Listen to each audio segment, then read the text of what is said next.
What did, क्यों साहब join join कर लिया था जॉब, जो है काम को, एट द मिल्क बूथ, जो दूध का केंद्र था उस पर उसने काम करने लगा। व्हाट वाज ही पेड, और उसे क्या दिया जाता था, फॉर के लिए ही सर्विस, और जो काम करता था उसके लिए उसे क्या दिया जाता था।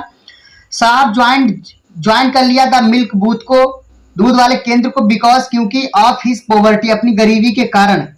ही बॉस पेड, उसे दिया जाता था 800 रुपीज, 800 रुपये, एंड ऑल हिज फूड, और उसे सारा खाना मिलता था। व्हाट डिड, क्यों साहब ज्वाइन ज्वाइन कर लिया था जॉब, जो है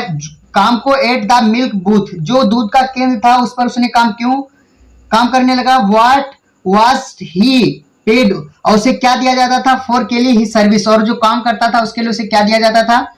साहब ज्वाइन ज्वाइन कर लिया था मिल्क बूथ को, दूध वाले केंद्र को, बिकॉज क्योंकि ऑफ हिज पॉवर्टी, अपनी गरीबी के कारण, ही बॉस पेड, उसे दिया जाता था 800